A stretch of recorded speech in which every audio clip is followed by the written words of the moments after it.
It's Labour down, Reform up, and everybody else pretty much at the moment treading water. And in terms of the polls showing one thing, but I suppose also the momentum behind a party like that posing a threat still to the two-party system. I mean, some would say it was kept in check by our voting system last time as opposed to anything else. Well, not as effectively as perhaps it should have done. We should remember that even in July, only 58% of people voted for either Labour or Conservative. That is a record low since the 1920s.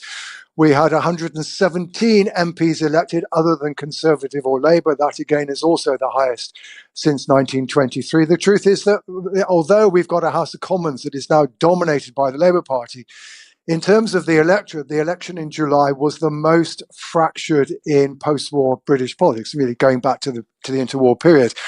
And I think, therefore, what both parties need to realise is that if voters still aren't convinced that the Conservatives have learnt the lessons of the last government, and if Labour are not turning around the economy and turning around the health service, which is above all voters' principal concerns, they've got plenty of other places to go to. One of which is reform. Certainly in Labour's case, if you actually look at the details of the polls, the vote that they had in July, insofar as it's going down, it's being scattered to the four winds. We've basically got more or less 6% of Labour voters in July going to the Tories, 6% to Liberal Democrats, 6% to Reform, and 6% to the Greens. So the point is that we do now have more choices open to voters despite our electoral system.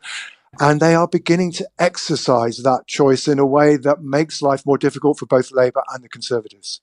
Professor Sir John Curtice, thank you for that.